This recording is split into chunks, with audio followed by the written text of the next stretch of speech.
watching lies beyond the stars. Those dazzling heights too fast to climb.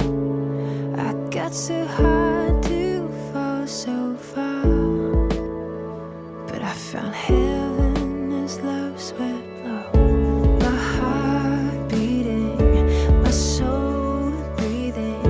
I found my life when I laid it down. Upward falling, spirit soaring. I touched the sky when my knees hit the ground.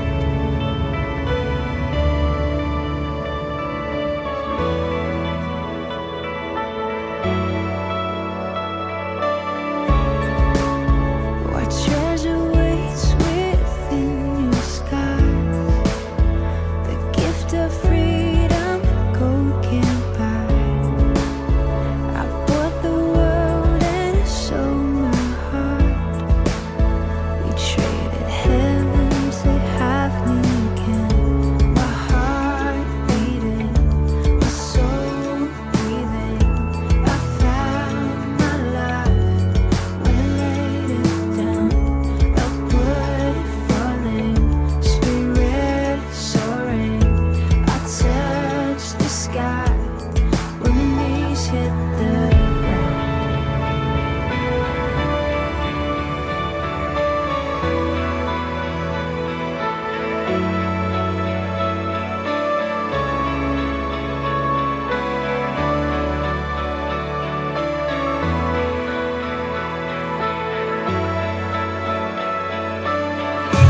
Finally here at your feet again.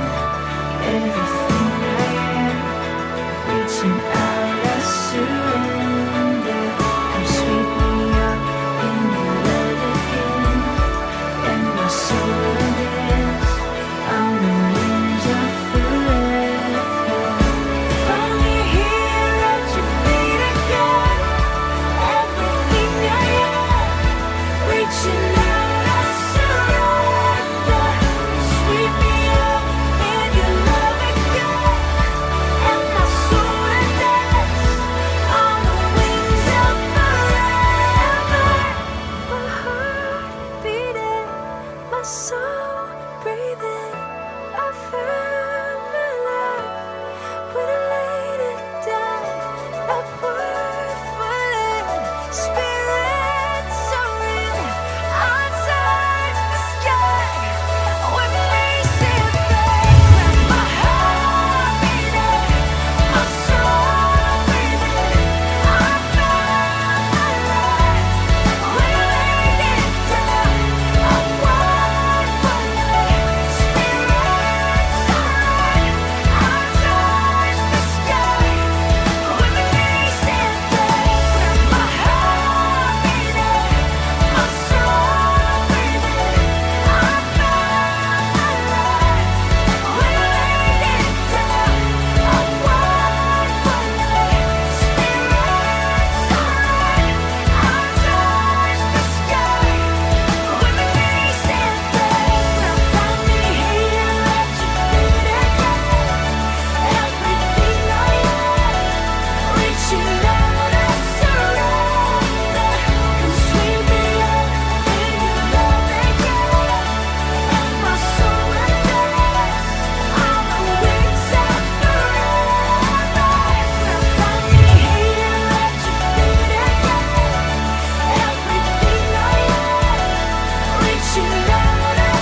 네, 오늘도 생명 주신 주님의 부르심 따라 이 자리에 오신 여러분들을 주님의 이름으로 축복하고 환영합니다.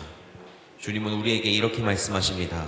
하나님은 영이시니 예배하는 자가 영과 진리로 예배할지니라. 오늘도 우리는 영과 진리로 예배하는 그 예배자의 삶을 살아가야 할 줄 믿습니다.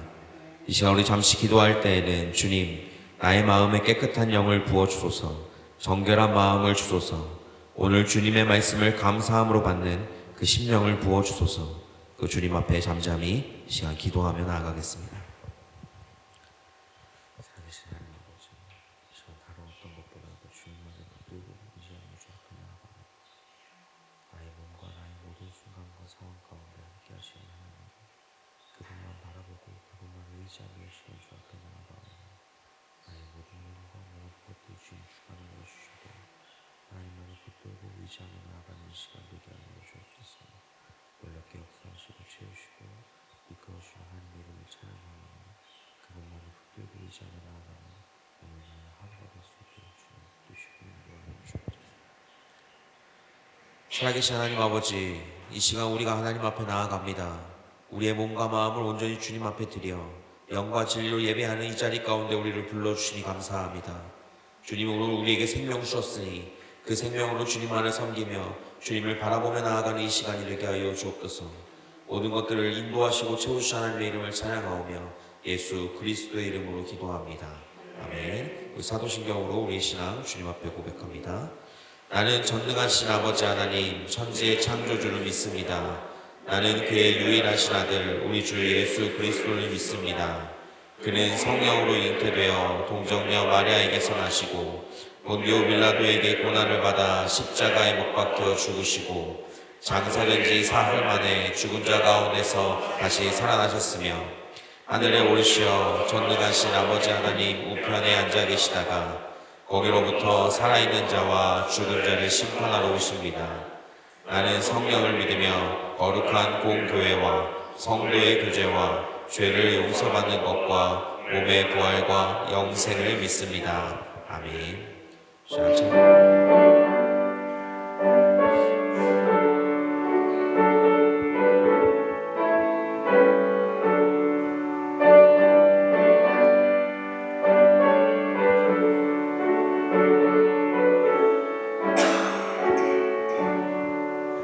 크신 하나님의 사랑 말로 나요 용 못하네. 저 높고 높은 별을 넘어 이 낮고 낮은 땅 위에 죄범한 영혼 구하려 그 아들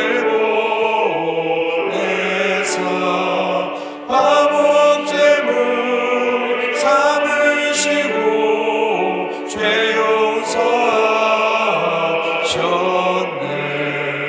하나님 되신 사랑을 증량나 못하네.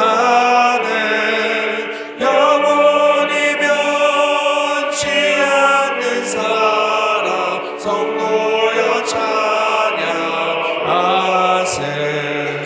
괴로운 시절 지나가고 땅 위에 여호와 쇠할 때 주 믿지 않던 영혼들은 큰 소리 외쳐 울어도 주 믿는 성도들에게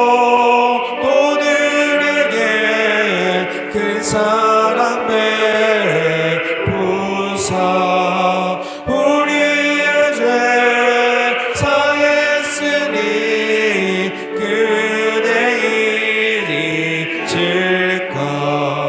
하나님 크신 사랑을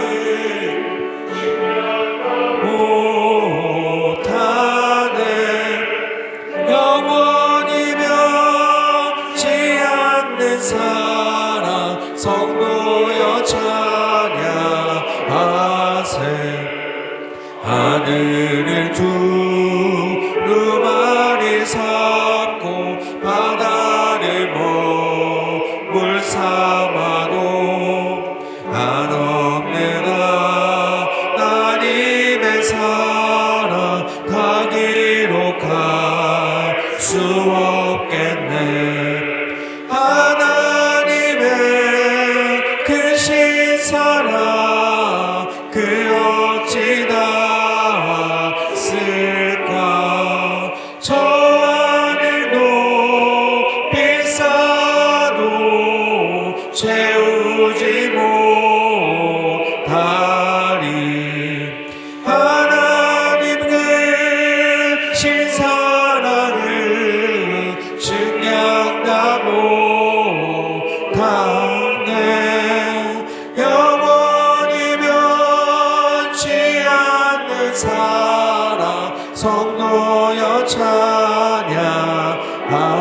인도하세. 아멘. 임모세 성도님 기도해 주시겠습니다.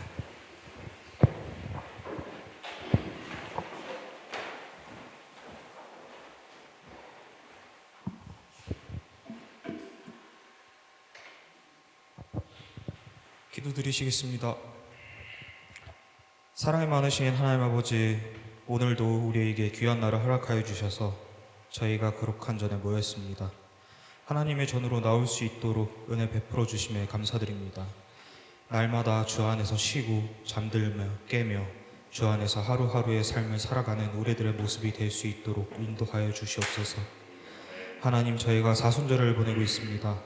예수님을 우리에게 보내주시어 인간의 모든 죄를 사하여 주셨고 그 십자가의 모진 고난 속에서 죽으시고 다시 부활하신 예수님의 삶을 되돌아보며 기억하는 기간입니다. 저희가 예수님을 닮아 살아간다는 것이 무엇인지, 예수님의 참 제자가 된다는 것이 무엇인지 다시 한번 깊이 묵상하며 예수님께서 걸어가셨던 삶의 발자국들을 우리가 따라갈 수 있도록 인도하여 주시옵소서. 예수님은 사랑이시며 늘 소망이셨고 용서셨으며 언제나 우리의 삶의 본이 되어주셨습니다. 우리의 삶을 되돌아보며 주님과 멀리 떨어져 있었던 우리의 모습을 반성하게 하여 주시고 예수님 안에서의 삶을 살 수 있도록 그런 우리 모두가 되게 하여 주시옵소서. 우리 데트몰트 찬양교회를 위해 기도합니다. 데트몰트 찬양교회 성도들이 서로 사랑하게 하시고 서로 화목하게 하시며 하나 되게 하시고 복음으로 하나 되어 예수 그리스도의 복음을 전파하며 기도하는 공동체가 되게 하여 주시옵소서. 한국에 방문해 있는 성도들도 가족들과 함께 행복하고 즐거운 시간들을 보내다 건강한 모습으로 돌아오게 하여 주시옵소서. 오늘 이 예배를 섬기는 모든 이들을 잊지 말아 주시옵고 그들에게 복을 더해 주시고 주님의 말씀을 전하는 목사님을 성령의 힘으로 붙잡아 주시고 선포하시는 말씀마다 권세로 이끌어 주셔서 여기 있는 성도 모두에게 은혜가 넘치게 하여 주시옵고 예배를 마치고 이 성전을 나아가 세상에 나아갈 때 은혜의 마음을 주시고 힘든 마음을 가볍게 하여 주시고 내 삶에 감사가 넘치게 하여 주시옵소서. 이 예배를 기쁘게 받아주실 줄 믿사오며 이 모든 말씀 예수님의 이름으로 기도드리옵나이다. 아멘.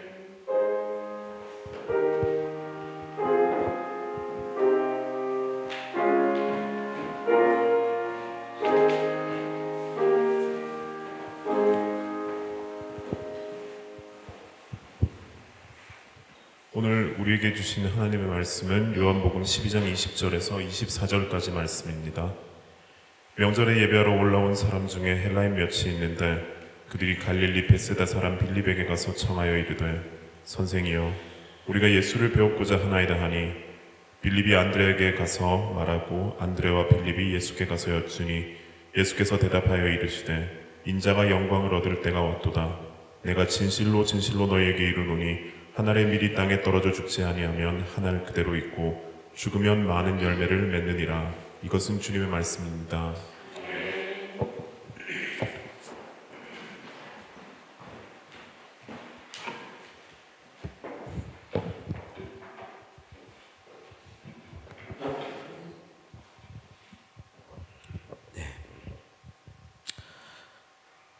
제가 늘 설교를 할 때마다 첫인사를 안 했던 것 같아요. 여러분 한 주간 잘 지내셨습니까? 네, 여러분들의 그 하루하루의 그 삶이 믿음으로 드리며 나아갈 때마다 하나님께서 함께 하시고 또한 이 말씀을 듣는 이 시간이 또한 우리에게 더 복된 시간 될 줄 믿습니다. 네, 약간 정없더라고요 제가. 네, 제가 너무 그냥 말씀으로 바로 들어가니까 그래서 한번 했습니다. 종교개혁자였던 존 칼빈이라고 하는 사람이 기독교 강요라는 책을 썼어요. 그 책 강요의 3권에 총 1, 2, 3권으로 되어 있는데 그 3권의 6장에서 8장까지는 그리스도인의 삶이란 무엇인가에 대해서 이야기를 해놓은 책입니다. 그 내용을 다시 한마디로 요약한다면 죽어야 산다라는 뜻이에요. 세상에 속한 사람은 내가 살려고 남을 죽이고 결국 자신도 죽게 되어버립니다. 그러나 그리스도인은 남을 살리기 위해 내가 죽고 결국 남도 살리고 나도 사는 사람이라는 것이죠. 우리가 그렇게 살아갈 수 있는 또한 살아가야만 하는 이유는 예수님께서 그렇게 사셨기 때문입니다. 오늘 그래서 예수님이 죽으심이 어떠한 의미가 있는지를 다시 한번 함께 보기를 원해요. 지금 이 시간은 계속적으로 사순절을 보내고 있습니다. 사순절을 보내는 가운데 예수 그리스도에게 어느 때보다 더 집중하며 나아가는 시간이 되었으면 좋겠어요. 오늘 20절 말씀을 보니까 명절에 예배하러 올라온 사람 중에 헬라인 몇이 있다라고 이야기를 합니다. 명절에 예배하러 올라온 사람 중에 헬라인이 있었다라고 이야기하는 것은 그들이 유대교로 개종했던 이방인이거나 아니면 하나님을 경외했던 사람들이었다는 것을 알 수가 있어요. 하나님을 경외한 사람들이라는 것은 당시에 할례를 받지 않았지만 하나님을 예배하기 원하는 이방인들을 뜻하는 표현이었습니다. 헬라 종교라고 하는 그 로마 제국의 그 헬라 종교는 특징이 무엇이었냐면 종교와 윤리라는 것이 분리되어 있었다라는 거예요. 그래서 헬라의 신들은 시기와 질투에 눈먼 신들도 있었고 수시로 간음과 불륜을 아무렇지도 않게 저지르는 신들도 있었던 것이죠. 그것에 대해서 거부감이 있었던 거부감을 갖고 있었던 사람들은 대신에 유대교가 가지고 있던 도덕적인 윤리적 실천을 동경하는 사람들이 많아지기 시작했었어요. 그게 바로 하나님을 예배하러 올라온 그 사람들을 의미하는 것이었죠. 그들 중에 일부가 오늘 6월절을 맞이해서 예루살렘으로 왔다가 죽었던 라사로를 다시 살리신 예수님에 대한 소문을 듣게 되었습니다. 그리고 나서 예수님을 꼭 만나보고 싶었던 거예요. 그래서 21절, 22절 말씀에서 이제 빌립을 찾아갑니다. 또한 빌립을 찾아가고 또한 그 빌립이 안드레와 함께 예수님에게 여쭈는 장면이 나오죠. 왜 빌립을 찾아갔을까요? 왜 하필 빌립이었을까요? 여러분들 제자 중에 빌립이라는 사람만이 유일하게 헬라식 이름을 가지고 있던 사람이었어요. 그 또한 빌립의 고향이었던 그 벳세다라고 하는 곳은 이방인들의 출입이 잦은 곳이었습니다. 그렇기 때문에 그들이 빌립이 예수님과 다리 놓기엔 적임자라고 생각했기 때문에 빌립에게 먼저 찾아온 거예요.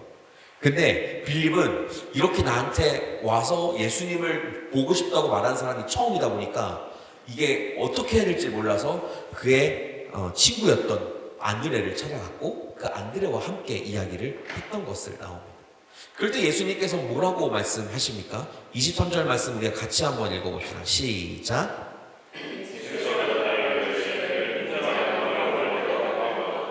네, 요한복음에서는 때에 대한 이야기가 많이 있어요. 그죠? 때에 대한 언급을 많이 하고 있는데 지금까지 예수님은 늘 내 때가 이르지 아니하였다라고 말씀을 하셨었거든요. 근데 오늘 예수님은 때가 왔다고 말씀을 하고 계시는 거예요. 이 말씀을 제자들이 어떻게 이해했을까요? 제자들은 드디어 예수님께서 이제 왕 위에 오를 때가 되었구나 라고 생각을 했던 거예요. 얼마 전에 예루살렘으로 입성하셨던 그 예수님을 향해 무리들이 열렬히 환영했던 것을 기억하면서 이제 손만 뻗으면 대권이라는 것을 거머쥘 수 있을 만큼의 그러한 사람이 바로 이제 예수님의 때가 왔구나 라고 생각을 했던 거예요. 그렇게 예수님은 유대인뿐 아니라 헬라인에게까지 어떠한 그런 명성을 가지고 있었던 사람임을 확신하고 있었던 그때에 예수님께서 때가 왔다라는 말을 하고 있는 장면이에요. 하지만 이것은 제자들이 오해하고 있었던 것이죠. 예수님은 지금 십자가의 길, 그 죽음의 길이 가까이 왔고 이제는 그 때가 다가왔다라고 예수님 말씀하고 있었던 거예요. 근데 그 십자가를 수치와 모욕으로 죽음을 당하는 것으로서 패배하는 것으로 보지 않고 오히려 영광을 얻을 때가 왔다라고 예수님은 말씀하고 있는 것입니다. 그 이유는 24절 말씀에 내가 진실로 너에게 이르노니 한 알의 밀이 땅에 떨어져 죽지 아니하면 한 알 그대로 있고 죽으면 많은 열매를 맺으니라 라고 하는 그 말 속에 담겨 있는 거예요. 여러분 씨앗이라는 것의 구조에 보면 씨앗은 배아라고 하는 이제 싹을 틔우는 진짜 그 이제 나무의 형태를 가지고 있는 거죠. 그 DNA를 갖고 있는 것과 배젖이라는 두 부분으로 나눠져 있다라고 표현합니다. 그래서 오늘 밀에 대한 이야기니까 밀의 그 배젖에는 다량의 녹말과 또한 단백질이 함유되어져 있다라고 해요. 그래서 그 한 알의 밀이 땅에 딱 하고 떨어지면 그 배젖이라는 것이 분해가 되기 시작합니다. 그때 나온 분해할 때 열이 발생하는 거를 우리 다 알고 있죠. 그때 나오는 열과 또한 그 안에 있었던 영양분을 이제 배아라는 것이 공급을 받게 되면서 그 아래로는 뿌리를 내리고 위로는 싹을 틔우게 되기 시작합니다. 그리고 배젖이 완전히 분해되어 없어질 때쯤에는 싹이 스스로 광합성을 하기 시작하면서 본격적으로 성장을 하게 되는 거예요. 이때 처음으로 땅에 묻혀 있었던 그 미랄은 아무런 존재가 없이 사라져 버리게 되는 것이죠. 하지만 우리는 잘 알듯이 이것은 사라진 것이 아닙니다. 4개월 후에 그 자리에 수많은 열매 속에 모두 다 들어있게 되는 것이죠. 한 알의 밀은 죽어서 더 큰 100배의 열매로 다시 살아나는 것을 말하고 있는 거예요. 이 비유에서 예수님께서 그 한 알의 밀을 예수 그리스도 본인을 뜻하고 있는 장면입니다.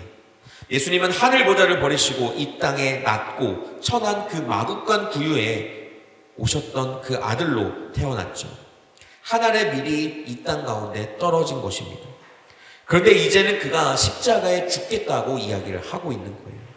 사람들 눈에는 예수 그리스도의 그 죽음이 비참하고 허망한 일로 보여질 수 있을지 모르지만 예수님의 그 죽음은 결코 비참하거나 허망된 일이 아님을 우리는 다 잘 알고 있잖아요.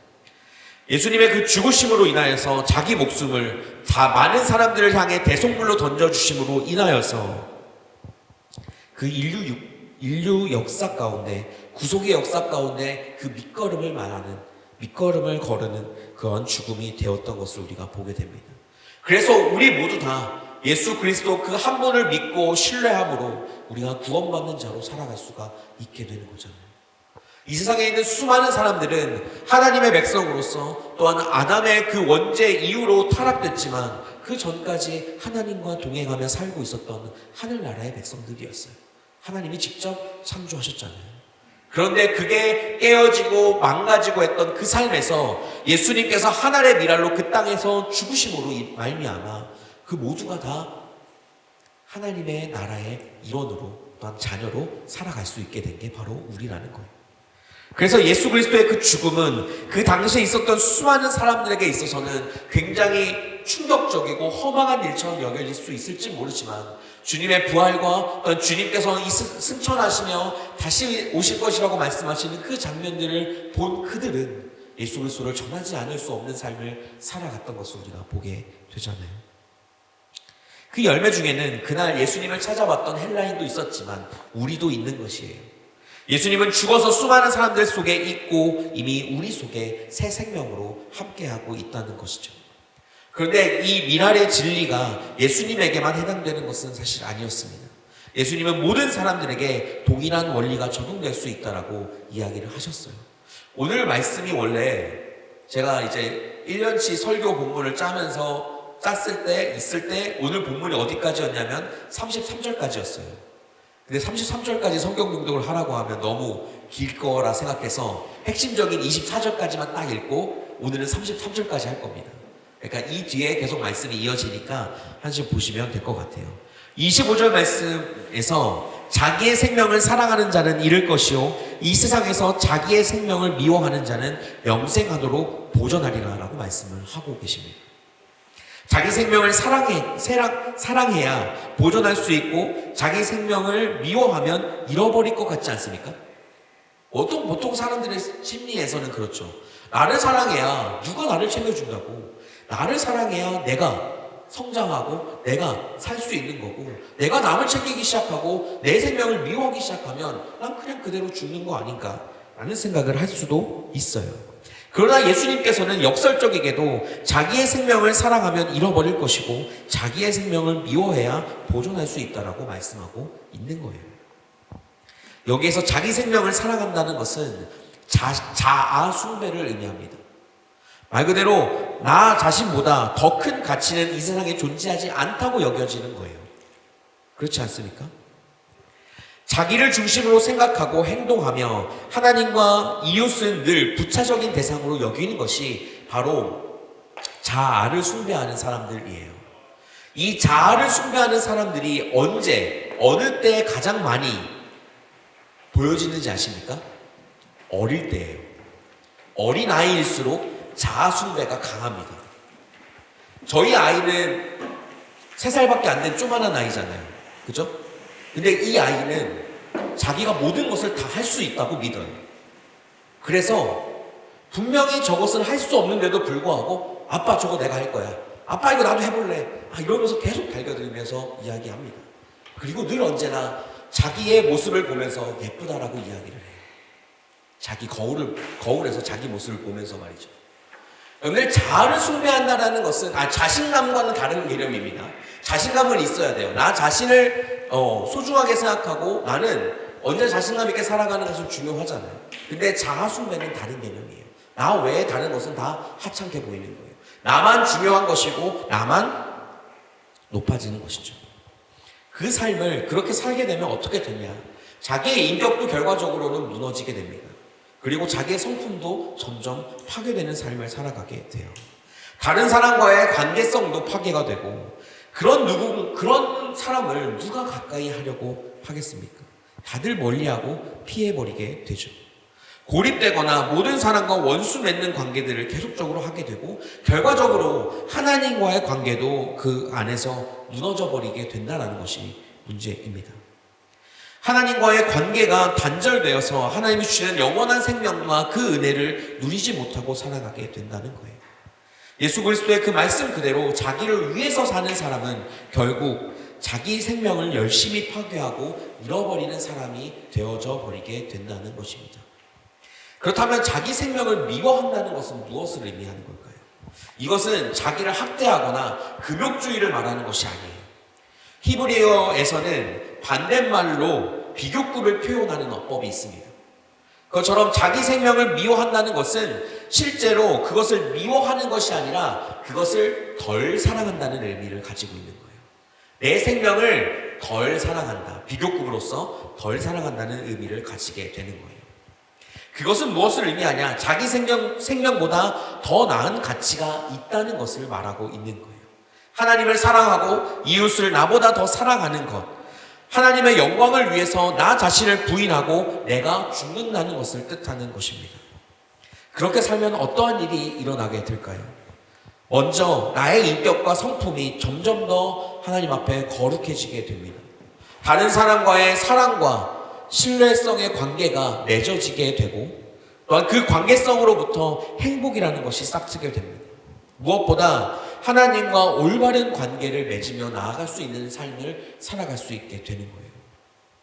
하늘로부터 오는 그 은혜와 하늘의 복을 충만하게 누리는 사람이 되게 된다는 것입니다. 이처럼 자기 생명을 미워하는 것, 자기 생명을 다른 것보다 덜 사랑하는 것은 도리어 그 안에 생명을 얻고 더 풍성히 얻게 된다는 것을 이야기하고 있어요. 26절 말씀에서는 그것을 조금 더 부연적으로 설명하고 있습니다. 우리 26절 말씀 같이 한번 읽어봅시다. 시작!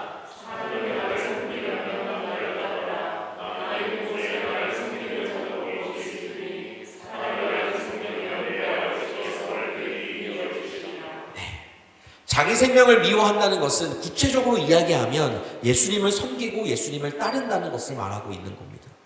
달리 표현하자면 예수 그리스도의 제자가 되어진다는 것이죠.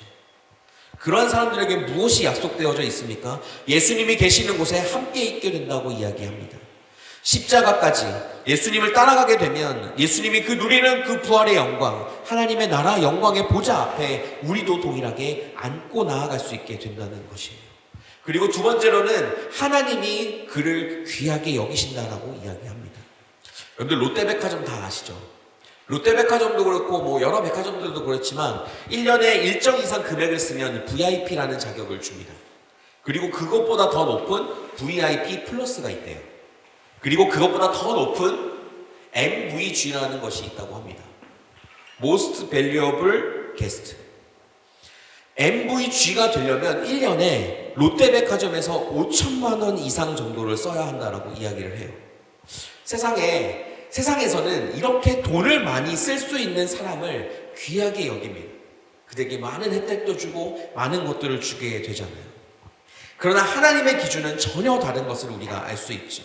하나님은 자기 생명을 대신 하나님을 영화롭게 하는 일에 최우선 가치를 두는 사람들을 존귀하게 여기신다라고 오늘 말씀하고 있습니다.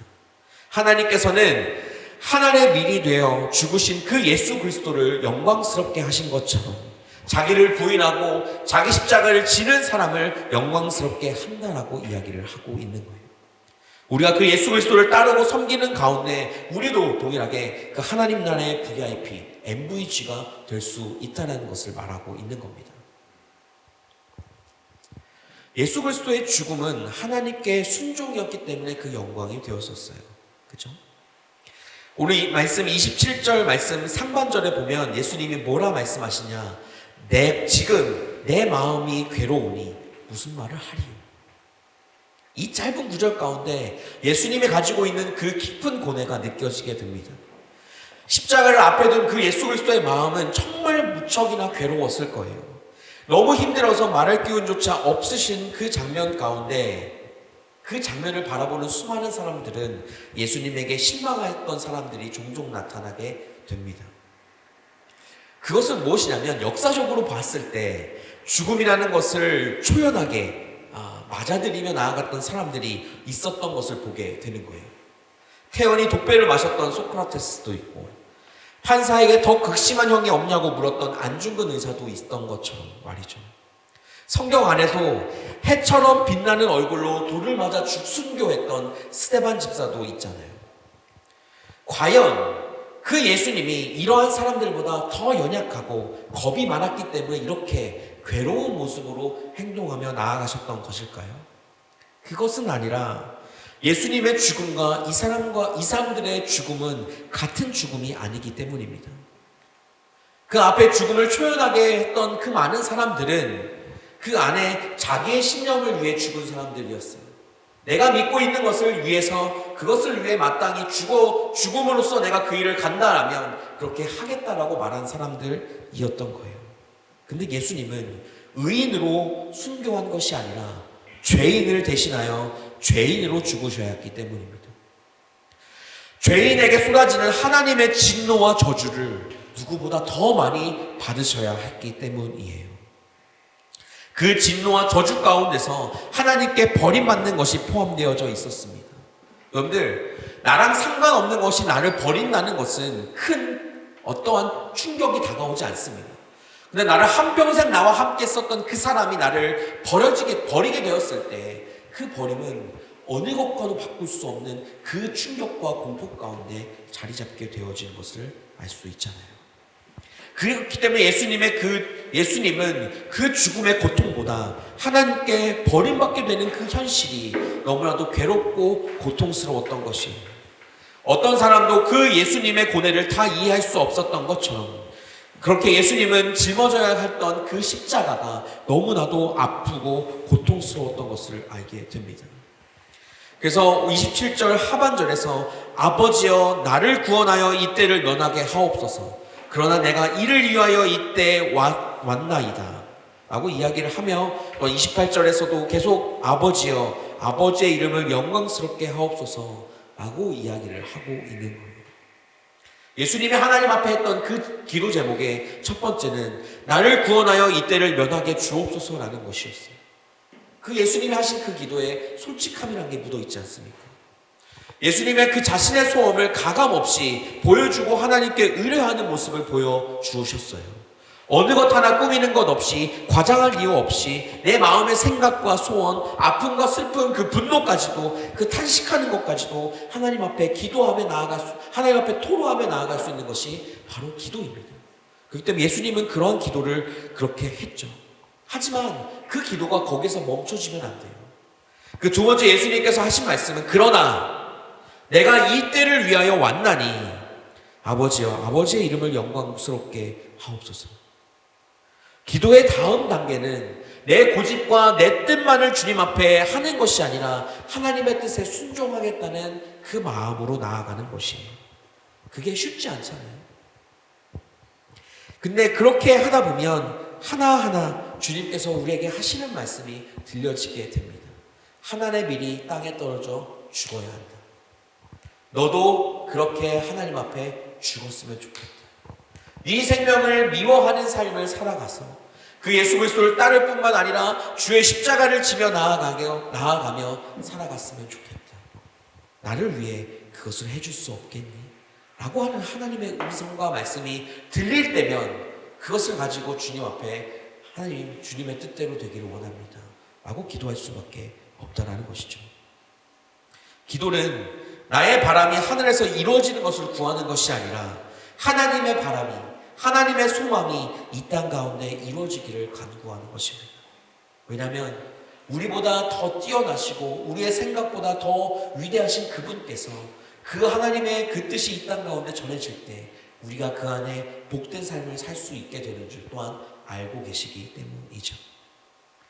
예수님의 그 기도에 대해서 하나님은 이렇게 말씀하시죠. 28절 하반절에서 이에 하늘에서 소리가 나서 이르되 내가 이미 영광스럽게 하였고 또 다시 영광스럽게 하리라. 하나님은 그 예수님의 기도가 응답받았음을 이미 말씀해 주셨어요. 예수님이 아직 십자가를 지기 전인데도 불구하고 이미 영광 받았다는 이 뜻이 무슨 뜻일까요? 그 예수님의 순종을 통해서 하나님은 이미 영광 받으셨다는 것을 말하고 있는 거예요. 어떻게 죽음과 고난이 예수님께 영광이 될 수 있을까? 라고 이야기하는 그 물음 앞에 예수님께서는 그 낮아짐과 그 수치를 통해서 영광 받으셨다는 것에 대해 본다면 우리가 그것을 알 수 있게 된다는 거예요. 하나님 아버지를, 그 하나님 아버지의 뜻대로 행하는 것 자체가 아들의 영광이 되었다는 사실, 또한 그 아들의 영광은 오직 아버지의 뜻대로 행하는 것 하나밖에 없었다는 것을 우리가 이 말씀을 통해 볼 수가 있는 것이죠. 죽음이라는 것, 그리고 그것은 고난 속에 이미 영광이 숨겨져 있다는 것을 뜻하고 있는 것입니다. 예수님은 고난이 영광에 이르는 길이라고 교훈으로 말씀하고 계신 것은 사실 아닙니다. 하지만 우리가 이런 교훈을 주고자 한다면 십자가에 돌아가시기 직전에 부활을 내다보시면서 인자가 영광받을 때가 왔다라고 주님이 말씀하셨을 거예요. 그런데 주님은 그 십자가의 고난을 앞에 두고 영광의 때가 왔다라고 이야기를 하고 있다라고 오늘 말씀은 나와 있는 거고, 예수님은 그 말씀을 하고 있는 거예요. 그것은 십자가가 단지 부활과 승천이라는 영광의 문을 이루는 과정이 아니라 그 고난과 죽으심 그 자체가 이미 영광을 담고 있다는 뜻입니다. 예수님께서는 그 기도하는 가운데 그렇게 주님 앞에 순종하며 그 십자가를 지기 나아가는 시간부터 이미 영광을 받고 계시다라는 거예요. 우리에게 어떤 결과가 일어났기 때문에 주님께서 영광 받으시는 것이 아니라 우리가 주님 앞에 순종하며 나아갈 때 주님은 영광 받으십니다. 우리의 모든 삶도 동일할 줄 믿습니다. 우리도 그 믿음 가운데 주님이 말씀하시는 것에 순종하며 나아갔을 때 그 영광을 이미 하나님은 우리에게 주셨고 하나님은 이미 영광 받으신 줄 믿습니다. 그 믿음이 우리 가운데 있어야 돼요. 그리고 고난받는 것, 죽음 가운데 나아가는 것, 나의 생명보다 다른 것들을 더 사랑하고 다른 것들을 더 위해서 내 생명을 내어놓았을 때 그것이 가지고 오는 결과를 바라보며 나아가는 것이 아니라 내가 이 행동을 하며 나아가면 하나님 영광 받는구나, 내가 이 행동을 주님 앞에 드리며 나아갈 때 주님 이미 나에게 영광 받게 하셨구나 는 그 믿음으로 우리가 삶을 살아가야 한다라는 거예요. 오늘 30절 말씀에서는 예수님께서 대답하여 이르시되 이 소리가 난 것을 나를 위하여가 아니라 너희를 위한 것이니라 라고 말씀을 합니다. 오늘 우리의 삶 가운데 고생 끝에 낙이 온다는 그 격언이 있는 것처럼, 또한 쓴 것이 다하면 단 것이 온다라는 그 고진감래가 있는 것과 같은, 혹시 그러한 것을 꿈꾸며 생각하며 삶을 살아가고 계십니까? 그 사람들은 이 말을 믿고 이를 악물며 현재의 고난을 버텨냅니다. 내가 가지고 있는 고난을 버텨냈을 때 그 누군가는 그 결과를 통해서 자기가 원하던 것을 성취할 때도 있어요. 하지만 그것은 오로지 내가 버텼기 때문에 오는 내가 가진 영광일 뿐입니다. 진정한 영광이라고 할 수가 없는 것이죠. 그런데 늘 이런 사람만 있는 게 아니잖아요. 고난을 했을 때 끝까지 고난만 나가는 사람도 있고, 또한 단 것이 오지 않는 사람들도 있어요. 그러면 그들의 삶 가운데서는 이 고난이 무의미한 것일까요? 내가 이 고난을 견디는 것이 쓸데없이 고생한 것에 불과한 것일까요? 회교권 국가라고 하는 수많은 여러 나라들이 있습니다. 뭐 이름을 부르면 이제 다 알 법한 나라들 가운데 그 나라들에서는 포교 활동하는 것이 금지가 되어져 있어요. 그래서 거기에 있는 선교사님들은 포교 활동 또한 전도를 하기 위해 무엇을 하냐? 자신의 명함을 만들었고 그 명함 안에 짧은 구절과 짧은 말들을 통해서 전도를 한다고 합니다. 그게 말도 못하는 거예요. 그렇게 전도했을 때 그걸 사람들이 얼마나 받아들이겠습니까? 그런 식으로 아무리 해봤자 한 명의 양조차 얻기가 절대 불가능한 그 삶도 그렇게 하며 나아가는 선교사님이 그 삶이 헛되다라고 말할 수가 있을까요? 아무런 영광도 없고 수치만 남는 것일까요? 우리 주님이 보시기에는 절대 그렇지 않습니다. 오늘 말씀에 나와 있는 것처럼 나를 위해 고난받고 나를 위해 죽으심 가운데 나아가는 그 모든 것들은 이미 하늘의 영광을 받았다. 이미 하나님이 우리 가운데 영광 받았고 그 영광이 너희 가운데 임할 것이다 라고 말씀하고 있는 겁니다. 그 고난을 내가 버티느냐 주님 앞에 나아가는 것인가에 대한 문제가 우리에게 나눠지는 것이에요. 하나님께 순종하며 나아갔던 것 그 자체가 이미 영광을 받은 것입니다. 복음 전파의 그 명령에 순종한 것 그 자체가 이미 영광스럽게 된 것입니다. 세상과 타협하지 않고 믿음대로 살았는데 승진하지 못하고 인정받지 못할 수도 있어요. 하지만 우리가 알고 있는 건 나중에 하늘나라에 간 그 상급이 우리 가운데 있다는 것을 우리는 기억합니다.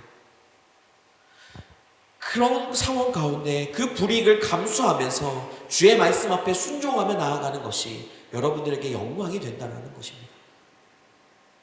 우리가 부끄러워해야 할 것은 누구만큼 잘 나가지 못하고 있다는 건 내 삶에 힘든 일이 많다는 것이 아닙니다. 순종했기 때문에 감수해야 될 몫이 있다면 그것이 도리어 영광이고 자랑스럽게 된다는 것. 그리고 우리가 정말 부끄러워해야 할 것은 순종하지 않는 삶입니다. 아무리 대단한 것이라고 할지라도 순종으로 얻은 것이 아니라면 그것은 한순간의 바람에 날아가는 겨와 같은 것이에요. 순종함으로 얻게 된 고난이라면 그것은 하나님이 그것을 무겁게 여기실 것입니다. 우리가 자기 중심성을 죽이고 나를 사랑하는 것을 죽이고 하나님의 뜻에 순종하며 또한 그렇게 영광스럽게 나아가는 여러분들의 삶이 되시기를 주님의 이름으로 축복합니다. 그게 우리가 해야 될 것이라는 거예요. 오늘 31절 말씀에 또 이 말씀이 있습니다. 이제 이 세상에 대한 심판이 이르렀으니 이 세상의 임금이 쫓겨나리라. 세상의 임금이 쫓겨난다고 이야기합니다. 성경에서 말하는 세상의 임금은 실제 있는 임금을 말하는 것이 아니라 이 세상을 좌지우지하는 사탄을 의미하는 것입니다. 십자가는 얼핏 보면 예수님께서 사탄에게 패배하신 사건처럼 보여지지만 실상은 예수님은 그 십자가를 통해서 사탄이 가지고 있던 가장 큰 무기를 빼앗아 버린 것을 우리가 보게 됩니다. 사탄은 인간을 지배할 수 있었던 무기가 바로 무엇이었습니까? 죄에 대한 것이었어요. 너의 죄에 대한 모습을 가지고 자꾸 하나님에게서 우리를 떼어놓으려고 하잖아요. 그런데 예수님께서는 그 십자가로 인하여서 그 모든 죄의 문제를 해결해 주셨습니다. 사탄의 강력한 무기였던 또한 지배력의 원천이었던 것이 사라져버리게 되어버린 거예요.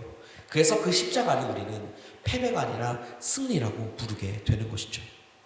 그 32절 말씀에서 내가 땅에서 들리면 모든 사람을 내게로 이끌겠노라 하십니다. 모든 사람을 예수님께로 이끌어 주신다고 주님 말씀하십니다. 모든 사람 안에 유대인도 있고 이방인들도 있어요. 이제 구원은 유대인에게만 국한되었던 것이 아니라 모든 사람들에게 그 십자가를 통하여서 유대인과 또한 그 이방인 사이에 있는 그 장벽을 예수님께서는 허물어 버리셨고 모두가 다 그 십자가의 복음으로 인하여서 모든 믿는 자가 구원받는 하나님의 능력이 됐다고 이야기를 합니다.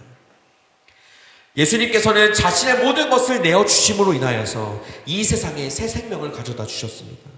이것은 이론이 아니에요. 이것은 글로 써져 있는 그냥 말이 아니라 실제로 이루어진 말이고 또한 실제로 그것을 통해서 세상에 있는 수많은 사람들이 구원받고 기쁨과 감사의 삶으로 살아가고 있는 것을 증명하고 계시는 것입니다. 그런 것들이 우리 가운데도 동일하게 일어났고 지금도 여전히 일어나고 있게 된다는 거예요. 독일의 목사였던 디트리 보네포라는 사람이 있습니다. 그 디트리 보네포가 이러한 말을 남긴 적이 있어요. 나를 따르라는 것은 그리스도의 그리스도의 명령은 와서 죽으라는 명령과 같다. 나를 따르라라고 하는 것은 와서 죽으라는 명령과도 같다라는 것입니다. 우리는 죽음으로써 살아가야 될 사람들입니다. 우리는 내어줌으로써 얻는 사람들입니다. 우리는 성공이 아닌 순종으로써 영광스럽게 될 사람들입니다. 우리가 예수님처럼 하늘의 밀이 되어 땅에 떨어져 그 죽음으로 풍성한 열매 맺는 삶을 살아가시기를 주님의 이름으로 축복합니다. 그 순종만이 우리에게 주어집니다. 오늘 말씀은 좀 길어요. 그죠? 그래서 여러분들 한 번 더 읽어보시기를 바라요. 집에 가서 설교도 한 번 더 들으시고, 이 말씀을 통해서 우리가 우리 인생 가운데 특히나 그리스도인으로 살아가고 예수님을 믿는 자로서는 반드시 이것이 선행되어져야만 합니다. 나를 내어주는 것을 호구 잡혔다고 이야기하지 마세요. 나를 내어주는 것을 내가 포기한다라고 말하지 마세요. 여러분들이 내어주는 게 포기하기 때문에 내어주는 것입니까? 그건 하나님 앞에 순종하는 것이 아닙니다. 하나님의 말씀대로 순종한다면 그냥 내어줄 수밖에 없어요. 쥐고 있을 수가 없어요. 쥐고 있는 것이 불순종이라는 것이죠. 그렇게 여러분들의 삶이 주님 앞에 나아가는 삶이 되시기를 주님의 이름으로 축복합니다.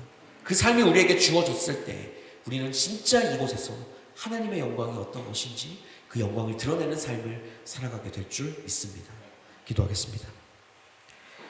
사랑하는 하나님 아버지, 주님은 우리의 삶 가운데 모든 것들을 더해 주셨고 모든 것들을 채워주시고 또한 채워주셨습니다. 우리는 그 주님을 알면서도 우리의 인생에 쥐고 있는 것, 하나님 앞에 순종하지 못했던 순간들이 너무나도 많았던 것을 고백합니다.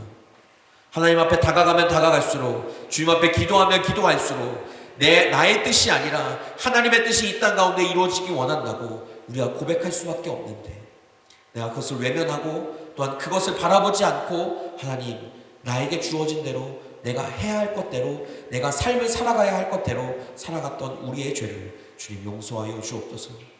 우리가 주님 앞에 다시 한번 간구하며 고백하며 나아가는 것은 하나님 나의 어떤 것이 아니라 하나님의 뜻이 이 땅 가운데 이루어지기를 소원합니다. 그 이 땅 가운데 이루어지는 것이 다른 사람을 통해서 하는 것이 아니라 내가 주님 앞에 순종함으로 나도 그 하나님의 뜻을 맛보아 아는 사람이 되게 하여 주옵소서.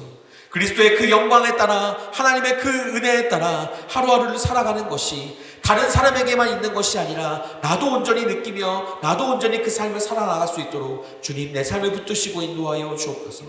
그렇게 내가 주님 앞에 드리며 나아갈 때마다 하나님께서 채워주시는 그 은혜와 그 삶이 나의 한평생을 좌지우지하며 나의 한평생을 이끌고 나아가며 내가 하나님의 그 구원 앞에 하나님의 은혜 앞에 하나님의 그 영광 앞에만 온전히 살아나가는 삶이 될 수 있도록 주님 내 삶을 손들이째 들어서 사용하여 주옵소서. 채우시고 이 또한 제 하나님의 이름을 찬양하오며 예수 그리스도의 이름으로 기도합니다. 아멘. 이 시간 같이 하나님 앞에 봉헌하겠습니다.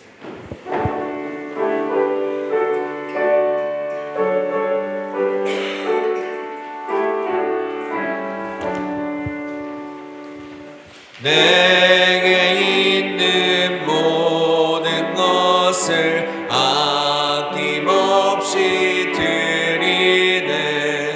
사랑하고 의지하며 주만 따라 살리라.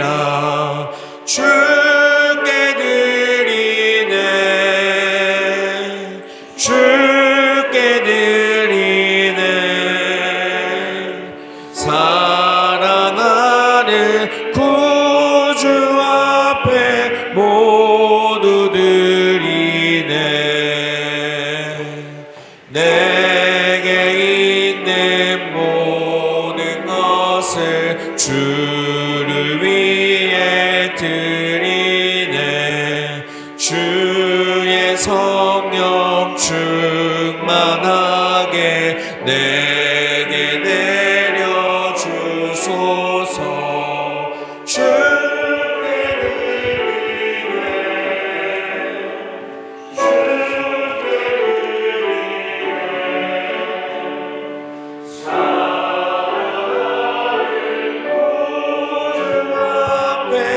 모두 드리네.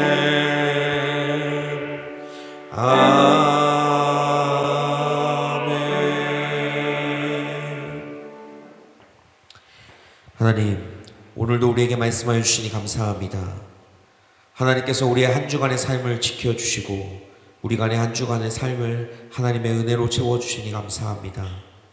그 하나님에게 감사하여 주님 앞에 예물 드리오니 예물을 드린 손길마다 복의 복을 더하여 주시고 이 예물이 주님의 사랑을 전하는 도구로 쓰임받게 하여 주옵소서.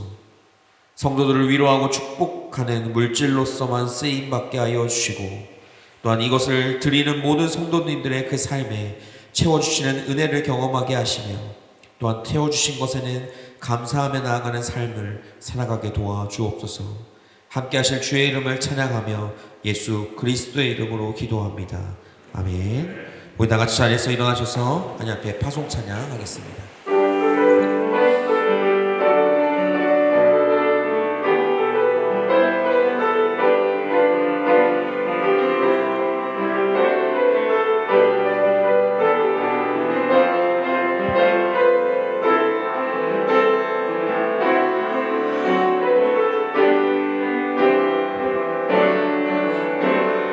우리는 주의 움직이는 교회, 이곳은 주님을 위한 자리. 내가 기도하는 모든 땅 위에서 하나님 예배받을 그날을 고대하네. 나의 노래로 주님의 성전을 지으리 높임을 받으소서. 이스라엘 찬송 중 거하신 주님을 거룩하십니다. 두 손 들어 주님의 보좌를 만들고 온 나의 경배하니. 구름 날개 사이에 임하신 것처럼 내 위에 임하소서. 하나님 우리가 이곳에 섰으니 이 땅을 치유하소서. 하나님 우리가 어디에 있든지 주를 높이리다. 열방들아 주님을 송축할지어다. 그 발 아래 입 맞추라. 영원한 통치자 주 예수 그리스도 그는 위대하신 왕 우리 왕.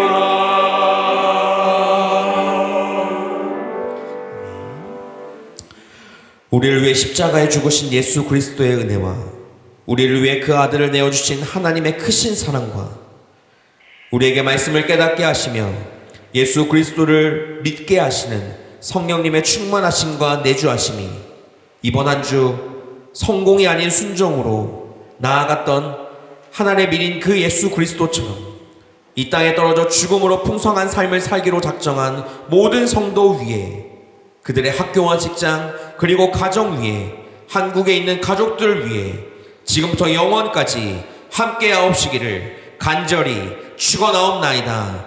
아멘.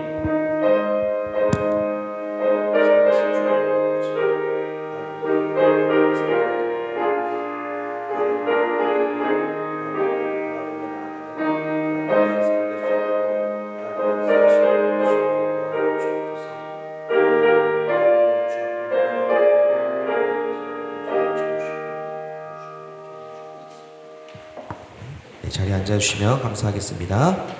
네, 예배 오신 모든 분들을 주님의 이름으로 축복하고 환영합니다. 우리 옆에 분과 함께 인사할까요? 잘 오셨습니다. 네. 네, 그렇습니다. 네, 오늘 예배 후에도 동일하게 부활절 찬양 모임을 하게 됩니다. 그리고 아침 예배가 계속적으로 진행 중이니까 여러분들 잘 참여해 주셨으면 좋겠고, 주보에는 광고가 이제 빠지게 됐는데 돌아오는 주가 이제 고난 주간입니다. 그래서 고난 주간에는 고난 주간이 시작하는 월요일부터 토요일까지는 고난 주간 특별 새벽 예배처럼 하나님 앞에 아침 예배를 좀 특별하게 드리려고 합니다. 이 특별에 대한 의미를 여러분 다 아시죠? 한국에 계셔서 봤으니까 다 나오시라는 의미겠죠. 우리 고난 주간은 다른 어떤 것보다 우리도 주님 앞에 같은 고난으로 이 주님의 고난과 비교할 수 없겠지만 그 아침에 함께함으로 우리가 나아가야 할 줄 믿어요. 그러니까 여러분들이 그 시간에 시간 되시는 분들 6시 반에 함께 참여하셔서 하나님 앞에 그 예배 시간들을 드리며 나아갔으면 좋겠습니다. 네, 좋아요. 네, 부활절 한동 예배가 다 다음 주입니다. 이제 31일 날 오전 10시에 교회에서 있게 될 거고, 또한 그때 우리가 함께 이제 찬양 연습을 또 찬양을 하나님 앞에 또 올리는 시간을 가지게 될 겁니다. 그래서 그렇게 된다는 거 기억해 주시면 되고, 그리고 이제 오늘 이제 3월 셋째 주이기 때문에 이제 오후 5시에 이제 저기 크리스토스 키드셰에서 이제 인터내셔널 예배가 진행이 됩니다. 그래서 인터내셔널 예배에 함께 참여하셔서 하나님 앞에 그 은혜를 또 누리는 시간을 가졌으면 좋겠고, 이번엔 특별히 그 가나에서 선교사님 한 분이 오시는 것 같아요. 그래서 네, 제가 원래 그런 분들이 오시면 이제 설교 본문을 이제 한국어로 또 제가 번역을 하게 되거든요. 이제 번역을 하는 것도 읽어보니까 많이 은혜가 되더라고요. 그러니까 그런 말씀들을 좀 사모하는 마음으로 함께 해주시면 감사하겠습니다. 제가 이제 TV를 보고 이제 여러 가지 것들을 하다 보니까 이제 뭔가 이제 낯간지럽지만 이제 할 수 있는 한 가지의 것들을 해보려고 합니다. 우리 두 사람씩 한번 짝을 한번 지어볼까요? 예, 두 사람 계신 분들은 그냥 계시면 되고, 이제 서로를 바라보시면서 바라보라고요. 바라보시면서 저를 따라서 한번 해보는 거예요. 한번 해보는 겁니다. 대한민국에 바다가 4개가 있대. 동해, 서해, 남해, 사랑해. 여러분들, 사랑의 공동체는 그 사랑을 고백하는 공동체이잖아요. 네, 그런 여러분들의 그 하루 하나의 삶으로 하나님 앞에 드리며 나아가는 시간이 되었으면 좋겠습니다. 우리 옆 사람과 같이 한번 인사합시다. 하나님 앞에 순종으로 나아갑시다. 네, 그렇게 나아가는 우리 모두가 되었으면 좋겠습니다. 그리고 한 가지 더 광고를 할게요. 여태까지 제가 오면서도, 제가 오기 전부터도 그랬지만 예배 반주를 위해서 항상 늘 함께 해줬던 우리 이신호 형제가 다음 주 예배가 마지막 예배입니다. 지금은 이제 이탈리아에 가야 될 일이 있어서 갔고, 다음 주 돌아오는 주가 마지막이고, 이제 예배가 광고 시간에 이제 또 같이 축복하고 기도하는 시간을 좀 가지려고 해요. 그러니까 여러분들도 그 마음 기억하시고, 혹시 뭐 이제 선물이라든가 여러 가지 것들을 좀 마음으로 해주실 것들이 있다라면 또 준비해서 또한 그런 마음으로 함께 동참해 주시면 감사하겠습니다. 이제 한 명 한 명씩 가네요. 네, 한 명 한 명씩 가는 거를 여러분들은 많이 겪었지만 사실 저는 몇 번 안 돼서 그래서 이제 그런 것들이 조금 마음이 좀 씁쓸합니다. 약간 그런 것들 또한 가지고 한 주간 삶을 잘 사시고 이렇게 해주시면 감사하겠습니다. 우리 정리하는 거 도와주시고 우리 함께 옆으로 이동하겠습니다.